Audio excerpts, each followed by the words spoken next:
Today we'll be going over the tanks and IFVs, which have some similarities and overlaps in Battlefield 6. I'll be breaking down the strengths and weaknesses, the loadouts I prefer, and best strategies to take advantage of these vehicles, at least as far as early game goes, because I imagine patches will be subject to changing some of these loadouts. But we'll get to that if that happens. Let's start. First things first, you should play as Engineer when you plan to use these vehicles. Engineers can repair a damaged tank or damage an enemy tank with your kit-exclusive repair tool, and changes in Battlefield 6 stress that no other class besides the Engineer can fully heal a tank back to 100% once you breach certain damage thresholds. So, to explain this, when you enter a tank or IFV, at the bottom of the screen lies a bunch of lines. Those are your vehicle health indicators. When it's full, you haven't taken damage, and of course, when it starts to whittle down, it means you've taken damage. You can see two white dots at the bottom of this. Those are your damage threshold indicators. For example, if your tank gets reduced to around 30% health, if you're playing as a non-engineer class and don't have a teammate playing as an engineer to repair you, or you can't visit a vehicle repair station, which I'll explain in a minute, you will not be able to repair the tank beyond that second 30 or it's about 60% or so threshold via auto repair or loadout perk. Only engineers can heal it beyond this threshold back to 100% again, hence playing as an engineer being critically important for vehicles. Going back to vehicle repair stations, in effect, they allow for tanks to, well, be repaired and also resupplied.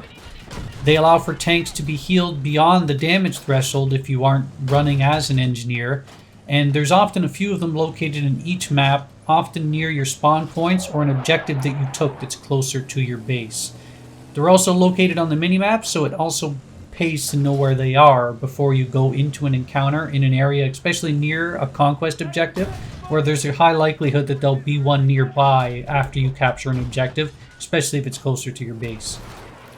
The Engineer class also itself sees a benefit of taking reduced explosion damage. This is of course beneficial because the class itself is always going to be around vehicles and they're magnets for explosives. Of course, getting out to repair does leave you vulnerable though, so make sure you're in an area that's clear first and repairing away from the expected directed area of fire. A quick tip to note here too, the direction you face when you exit the tank is where you're going to exit. So for example, if the tank's just receiving a bombardment of rockets at the front of the tank, face the back and then exit, and then you can begin repairing at the back. In terms of tank loadouts, they're really the key to success when managing tanks, because making sure you have the appropriate loadout versus the appropriate threat that you expect to face is going to give you the best success. But the problem is that can change per map, per lobby, and sometimes even per match. I try to stress some level of versatility in my builds, being able to deal with both infantry and other tanks. But if you know for sure, like there's a very high probability you're going to be facing only infantry, you can spec into options that specialize in this. And of course, vice versa, on larger maps is where you're probably going to see mostly tanks. The game offers 3 different loadout save preference options on the bottom left part of the screen, allowing quick loadout changes.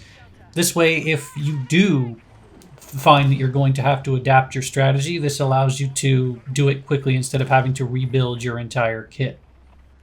So when you go into vehicle customization to build your loadouts, what I typically use for the main battle tank is loadout 1 for me. These are your loadouts at the bottom of the screen. Loadout 1 for me will be my armor piercing setup. So when I'm going into a larger map expecting to fight tons of armor, this is typically what I choose. Armor piercing is pretty straightforward. It's designed to take out armor. You can use the multi-purpose, which is the default when you first try tanks for the first time. It's quite viable too. There's nothing particularly wrong with it. High explosive is more geared for splash damage on infantry, so that one would probably be more reserved for my infantry style class, which would be loadout 2, which I'll show you.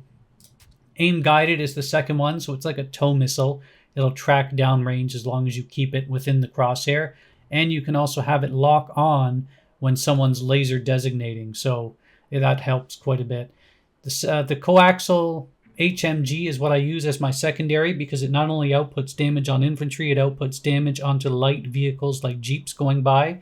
LMG does some damage, but not nearly enough to be viable, so I do HMG. But you can substitute that one out. That one's not as big a deal. I just prefer the HMG. My style when I run tanks is not so much as quick repair as possible. I'd like to avoid being hit altogether if possible. So for that reason, I typically use projectile intercept, which I think is like a 3 to 5 second window, in which case anything fired at you is intercepted. It doesn't make contact with the tank, and in that time frame, you can then back out of the area to find cover. I emphasize not being hit, ideally, because the problem is if you choose something like emergency repair, which is still viable, the problem is tanks take so much damage so quick nowadays that by the time you reach a point where emergency repair would be used, which would be later in the low health state, you'll probably be exploded by then. So that's my reasoning is I go for, well, I'm still tampering around with this. Field maintenance is still capable. It allows you to regen ammo and health quickly, which is nice. That is one I use quite a bit. I don't use reinforced plating as of yet just because it reduces speed and acceleration, so I'd like to be mobile. So I've chosen optimized handling, though it gives you better turning rate and aim speed. But this one is one I'm still kind of exploring. So field maintenance is the one I think you could be very safe with. This one is one I've been in the process of trying. And that's basically it with regard to the tanks. I like the heavy machine gun, like I said, as the gunner. And countermeasures, the reason I use countermeasures is because smoke wall is something you have to be on good terms with your gunner to use it in time. If you're playing with randoms, which I do a lot of the time, the problem is if you pop the smoke wall, you're going to be interfering with each other. Countermeasures at least allows you to detect mines and C4 at all times for threats around you, and you don't have to rely on the gunner to do it. The only difference on loadout 2 is I choose multi-purpose just because it gives me a threat, or it gives me a way to deal with armor in case, but it primarily goes for infantry, and high explosive like I discussed before. This one's interchangeable between LMG and HMG. It's kind of your preference, and it's kind of the same deal. I emphasize not being hit as opposed to trying to recover after being hit. The IFV is similar mindset, but they don't have the exact same loadouts. In this first version here, high explosive and light rockets are effectively what I choose, going for primarily infantry-based kills. Light rockets are nice. These two are mostly geared for anti-vehicles. So if you're using light rockets, this would be your infantry-based. Thermal blocking I use just to break anything that really would show me on thermal and break lock-on missiles, and it allows me to retreat because they won't be able to see through that smoke, ideally.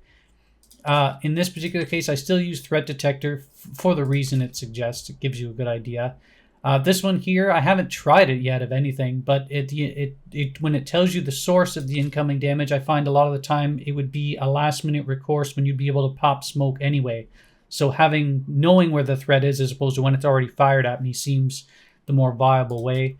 This one here, I choose field maintenance, though I may choose system upgrade. I'm just off of upgrading system upgrade, so that's probably the one I'll be using.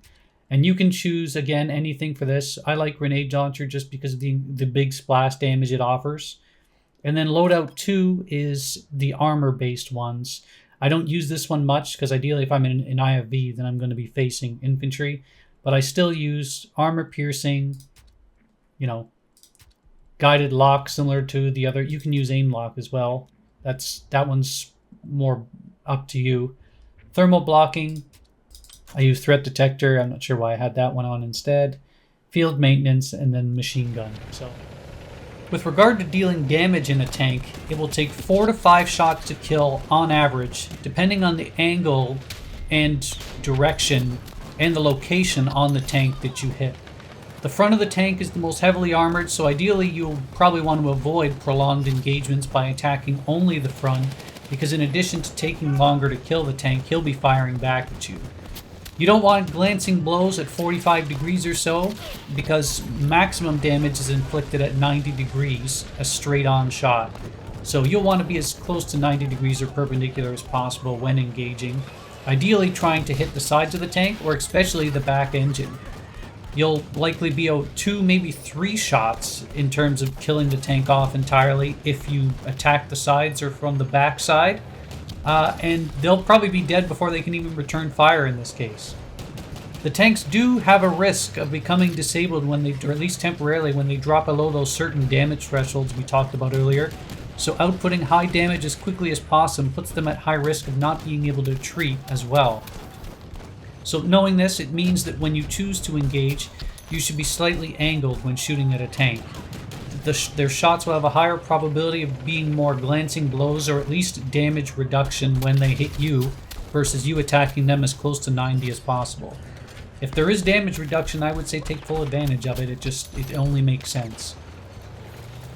With regard to tank-specific strategies or even IFV strategies, they do have overlap. It's just IFV more specifically is going to be more geared to taking out infantry, because versus a tank one-on-one, they're not going to have the advantage. Even though they can kill a tank with the right loadout, they're not geared specifically to kill tanks. So know this going in, that if you have an IFV versus a heavily armored tank, you're at the disadvantage regardless of your loadout and skill, even though a capable driver can still well more than do well. So knowing this going in, I will stress that regardless of what vehicle you're using, spotting everything is going to help you massively diagnose threats, where they are, what they are. You can sometimes spot through smoke regardless of whether or not you should. Maybe that gets fixed later on, I'm not sure.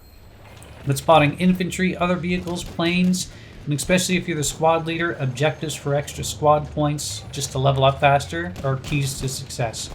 It's even better if you can communicate with squad mates, or better if you have friends in a lobby, because that way communication allows for everything from spotting, letting people know where the threats are, and basically everything. Communication's key in this game. If you have friends to play with, you'll find you'll win so much more.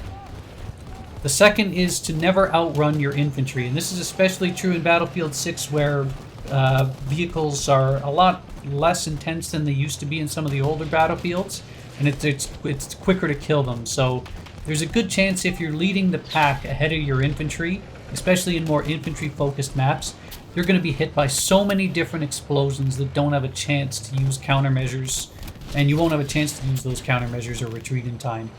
They're your support, they're your repair. They take out fellow or enemy engineers as you go, reducing the threats against you. So playing a mid-game and having your support around you is going to keep you around a lot longer, and it's going to really ramp up your score because you're going to be doing more killing this way. When you mount an attack too, the other thing is you're going to want to try and keep as much as you possibly can in front of you. If enemies are to the side, or you suspect they're trying to flank and get behind you, you'll want to retreat out of there. And the other thing is don't rush directly into an area that looks quiet, because a lot of the time it's a trap. You'll want to scan the area for mines, hiding engineers, other vehicles. Like when I drive a tank, sometimes if I'm playing the more defensive role, sometimes I'll just hide behind a building, wait for him to attack, and then attack him. So be wary that other people may do this too. It seems obvious, but impatience when looking at an area that looks quiet can often get you killed. So my advice is to take a few seconds to survey it, see if anything pops up, see if you have your infantry around you, and then make the push. You can also choose which areas to make a push for or back off entirely in advance. You don't always have to be attacking an objective. So let me explain. You don't always have to be pushing forward to try for kills or the next capture. Capturing and recapturing flags closest to your base will always be easier than trying to attack the last flag near their base, because you're always going to have some support near your way. Teammates will respawn behind you, and once you've neutralized the risk, there's really nothing around you anymore and you can begin pushing up again. The opposite's true for when you're near the enemy team's base. They can continuously respawn there. A lot of people will respawn as engineer for revenge to try and kill you if you killed them. And you may suddenly find yourself at a major disadvantage if your push with your team finds that many of your infantry teammates died, they can't respawn there anymore, and suddenly it's you facing an entire team of engineers and another tank. You can choose to keep the majority of flags and sit on, say, that middle flag. So like, say there's A to F in flags, you have A through D, you can just sit at D. You can defend that original point, and if they're not actually flanking to try to back capture you, you can sit on D, and if they push for D, you'll have infantry and you'll have the advantage of knowing they're coming to you. You don't always have to push. Though, in contrast to everything I just said, sometimes taking objectives in, say, Breakout may mean a major push at the end that puts you at significant risk, but it's vital to keep the match going. It's kind of a judgment call. There's no point in sitting back when the match is going down to the wire and your tank or IFV may be that biggest difference to keep the match going. If the enemy is so strong that they can hold off your strong vehicle play and the rest of your team's infantry push on those last second needed tickets or captures as your tickets are running low, they deserve the win. If you get blown up, you get blown up, but I would say go down fighting. In Battlefield 6, tanks don't have unlimited ammo, except when you're using secondary, so you do have to keep this in mind before engagements. Ammo does regenerate over time, but it regenerates slow, so getting right into what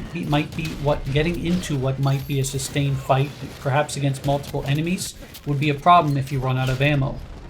That said, every map, like I said before, has tank repair stations, which offer both repairs and ways to quickly replenish your ammo instead of waiting a while for it to regenerate.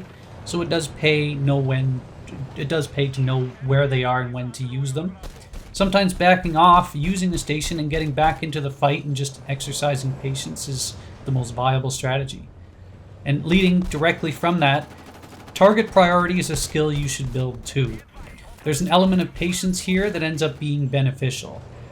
Sometimes I don't shoot at the very first thing that pops up, because not only will it give away my location, and other tanks might now spot me, but like I said previously, I tend to prioritize enemy tanks and IFVs, then infantry, but it's very subjective.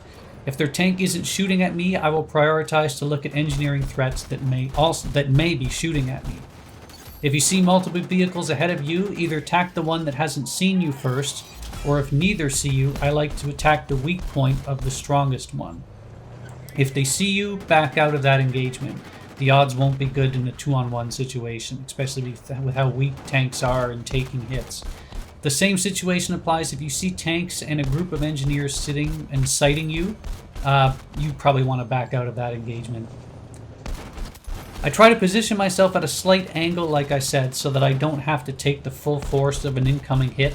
But in doing this, I also try to make sure I have some sort of cover around in a technique called pillaring. And what that is basically pull up, shoot, retreat behind cover, pull forward, shoot, and retreat. To stop developing a pattern, you can vary the distance and the timing at which you pull forward before you shoot. You'll wait a few seconds, then maybe 1 second, then maybe 3 seconds.